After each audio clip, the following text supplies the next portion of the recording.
The opinions, beliefs, and viewpoints expressed on this podcast are those of the speakers and do not necessarily reflect the official policy or position of Trampoline Media. You are listening to Indian Teens Unfiltered, a trampoline media podcast where teenagers across India speak their mind about things that matter to them and issues close to their heart.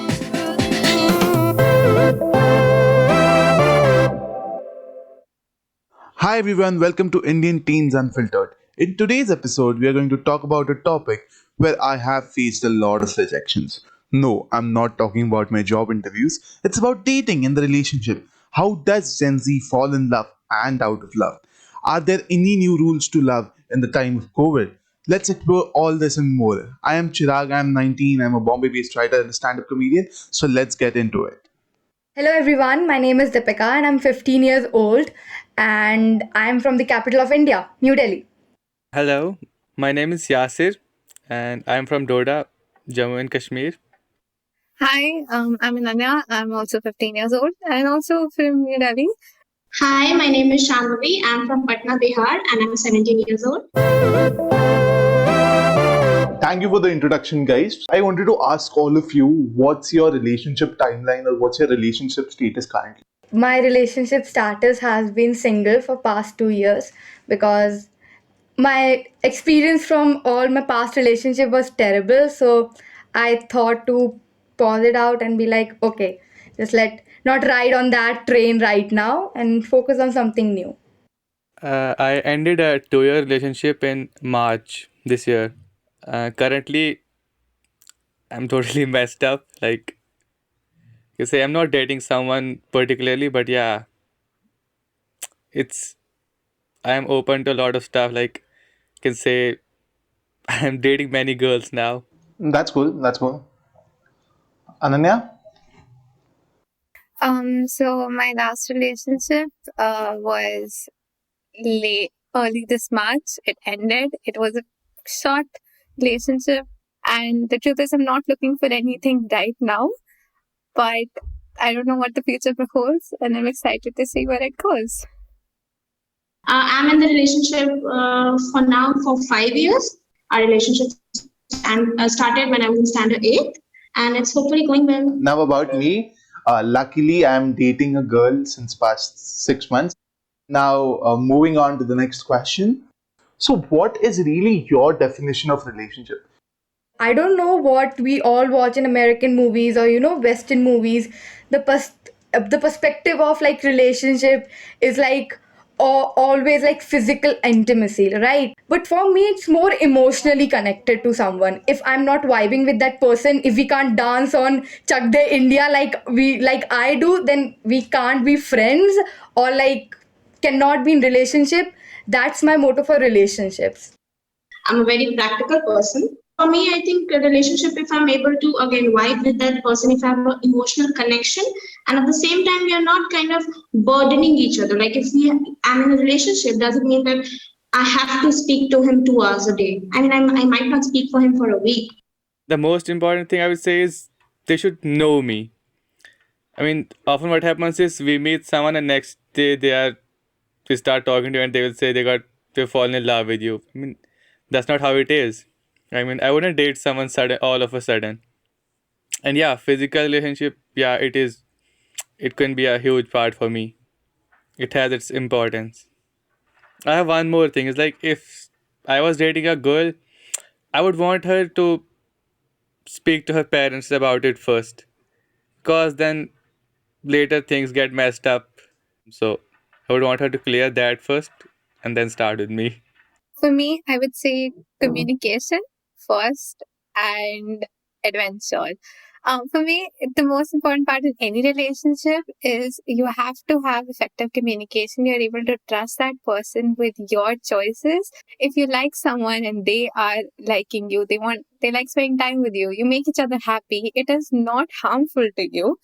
And you are able to have fun and explore something new. It's a great thing.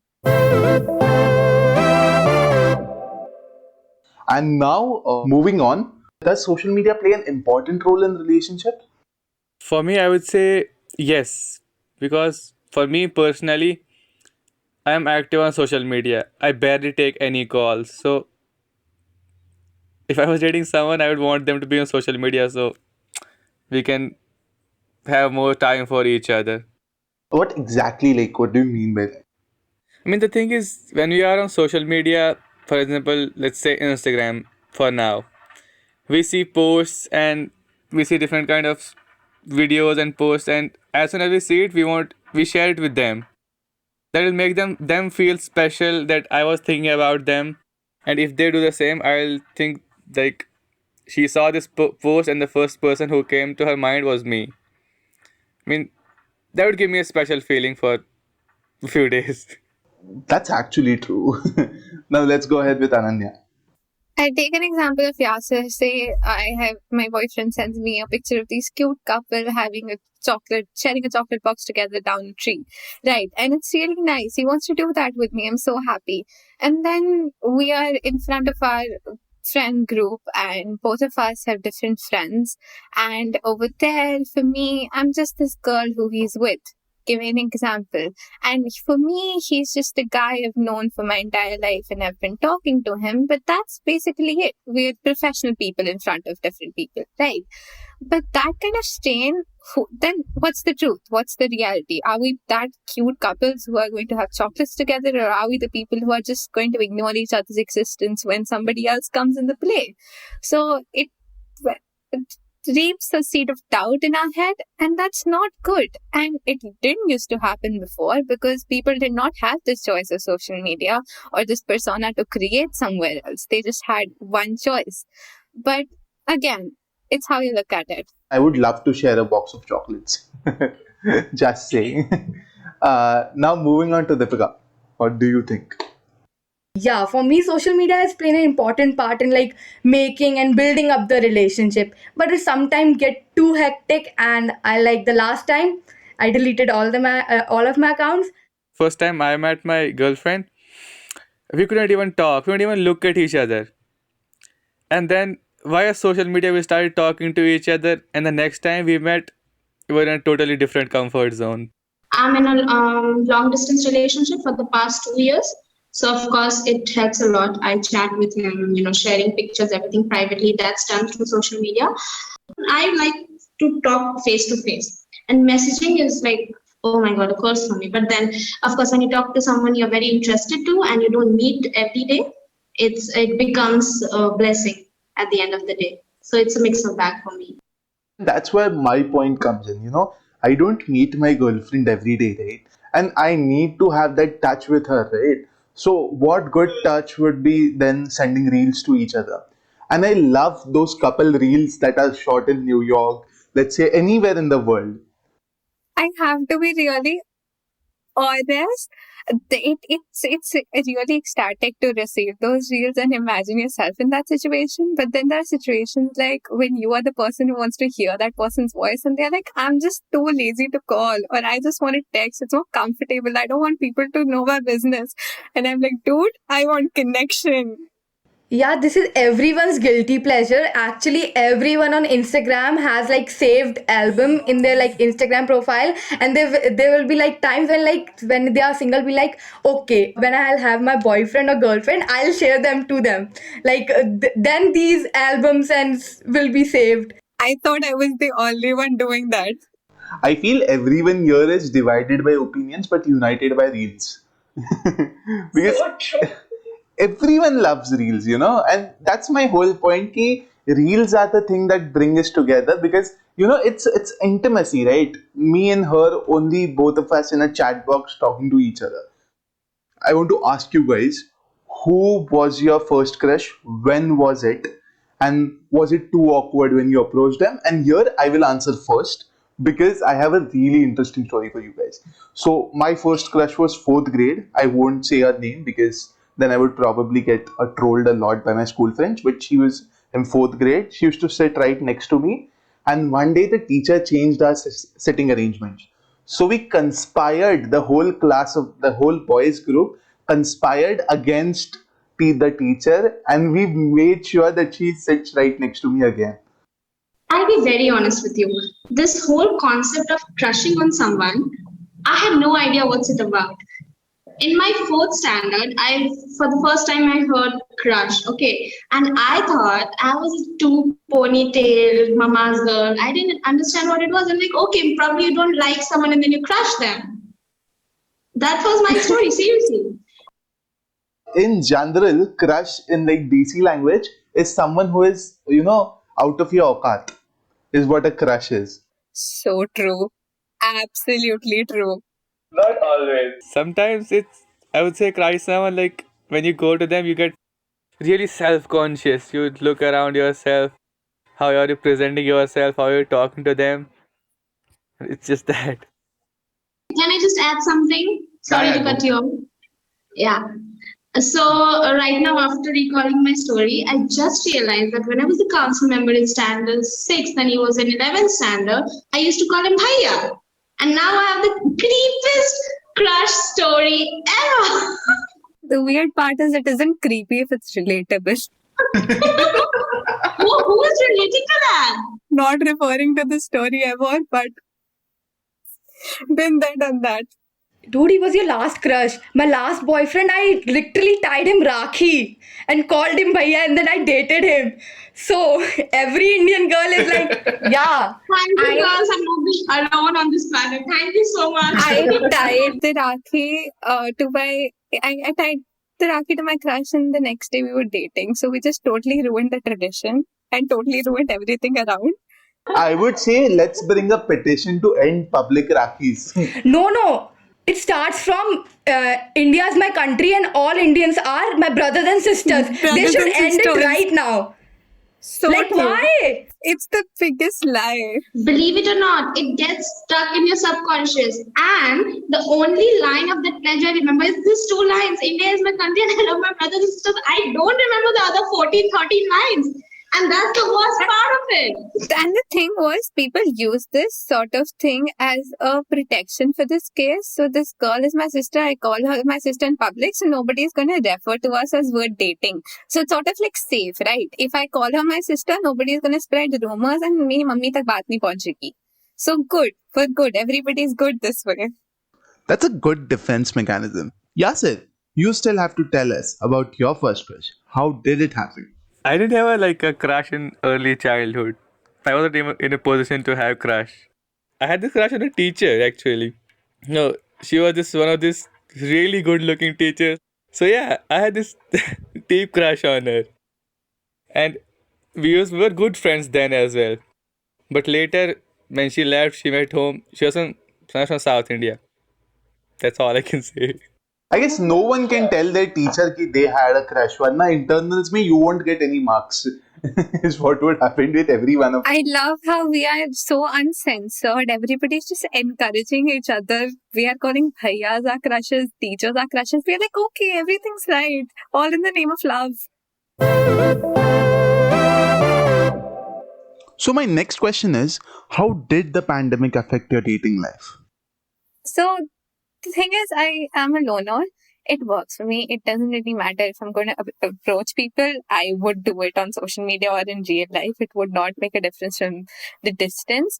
The pandemic really affected on my relationship in a way that we could not be with each other anymore, and we'd forgotten who we were as a pair. So the thing is, social media existed before the pandemic as well. There were people who were contacting each other when they were meeting and then away as well. So we had both the situations. But when one thing is completely cut off, you forget the foundation your relationship is built on. And it really shakes it up for some people. Some people are really good at it. The best part was, how it's like basically in a long distance relationship without having the fear that the other person's going to cheat. Because everybody is away from each other. Nobody can really make any mistakes. So it tests your boundaries and it makes you realize that if the relationship is really good, then it's going to sustain on whatever ground it is, which is the best part. I would say it did help me in my relationship, and negative and positive.